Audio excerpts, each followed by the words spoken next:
Hi everyone, welcome to my channel. I'm Dr. Olga, OBGYN, and I'm here for you with some educational, informational content about female health. And today we're going to talk about dyspareunia, which is a medical term for painful sexual intercourse.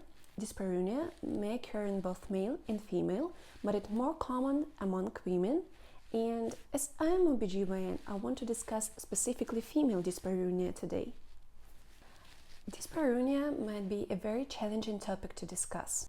Some people not sure if this problem worth to be discussed, and other people are shy to talk about it. But I want to encourage you to speak out, because even though dyspareunia is not always a symptom of some other health condition, and it's not always a sign of pathology, it might affect your mental health. It can cause depression, anxiety, low self-esteem, and also, of course, it could affect your relationships with your partner.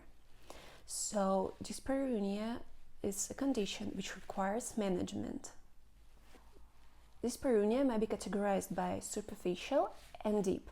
Superficial dyspareunia is limited to the vulva and vaginal entrance, and deep dyspareunia it's when you feel pain in the deeper part of the vagina and pelvis. Also, dyspareunia may be categorized by primary and secondary.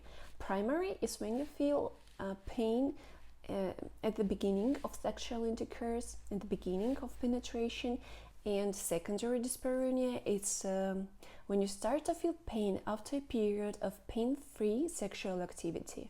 Those categories actually important because it will help us to understand what causes you to feel pain. So what are the reasons for dyspareunia? Well, first reason, I would say first big group of reasons is anatomic variations. For example, if you have a retroverted uterus, retroverted is when your uterus oriented toward the spine.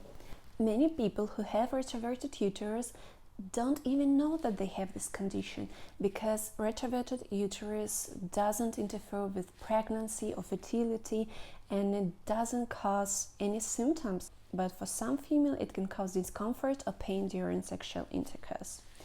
Another anatomic variation, it could be hymenal remnants or thick and undilatable hymen. Hymen is a membrane which covers the entrance to the vagina. The hymen may rip during your first sexual intercourse, and that's why you might feel pain or you might bleed a little during your first sexual intercourse. But it's not like obligatory, it's not necessary that you will experience the symptoms because anatomy is different in every woman.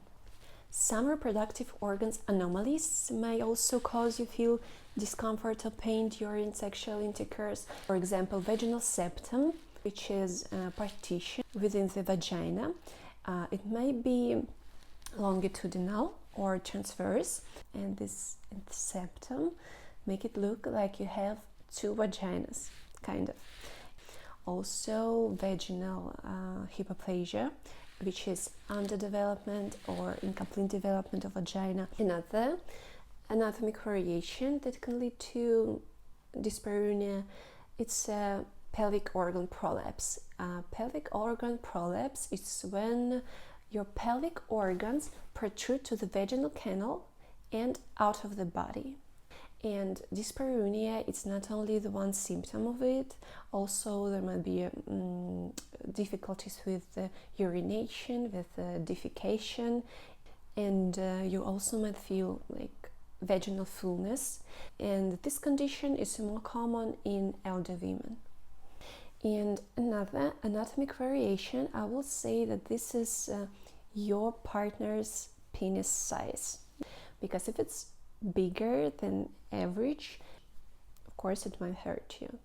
Dyspareunia is not always a sign of pathology.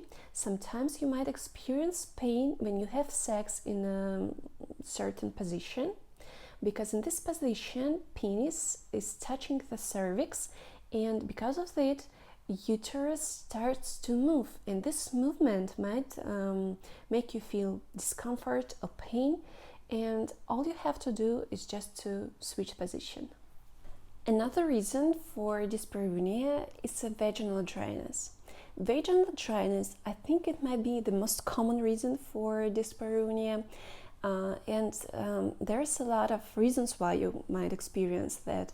For example, you might experience a lack of sexual arousal. A lack of sexual arousal might be caused by some mental conditions like a low self-esteem or anxiety, depression, or maybe you're just angry with your partner, you have a little fight and now you're just not in the mood for sex, or maybe you are in the mood but you don't have enough foreplay. Another reason for vaginal dryness, it might be a low level of estrogens. It's very common in postmenopausal women. Also, some medication can cause you vaginal dryness, for example, some contraceptive pills, vaginismus, or unintentional muscle contraction of pelvic floor muscles also can cause you pain during penetration. Well, not only sex could be painful, but also if you insert tampons or gynecological exam might be painful. It could be a result of pelvic floor dysfunction or some psychosocial issues. For example, if you had a history of sexual abuse. Sexually transmitted infections like genital warts, gonorrhea, chlamydia, herpes, syphilis, streak, that all might cause you feel pain during sexual intercourse, and those infections might lead to pelvic inflammatory diseases, which will also cause you pain. Urinary tract infections also could be a reason of painful intercourse. Vulvodynia is a chronic vulvar pain which you experience for more than 3 months and there is no identifiable cause.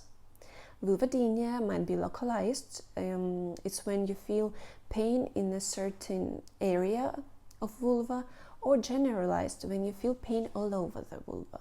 Pain might be constant or it might occur from time to time. Pain may occur spontaneously or it might occur after you touch this area. Tissue injuries, like if you just had surgery or if you just gave birth, or maybe you just cut yourself while shaving, it all can cause you pain or discomfort during sexual intercourse, and you just need to give yourself a time to recover before start sexual activities. Dermatological issues like lichen sclerosis, lichen planus, skin irritations that caused by use of some products also may cause a pain. I don't want to scare anyone, but I should say that another reason for dyspareunia is a cancer. It might be cervix cancer, endometrium, or maybe ovary cancer. Pelvic masses like ovarian cysts, fibroids, or tumors also might lead to dyspareunia. Another very common reason for dyspareunia is endometriosis. Endometriosis is when inner lining of the uterus is growing outside the uterus, and these misplaced growths can cause inflammation and scar tissues. Also, you might have scar tissues if you had surgeries or pelvic inflammatory diseases.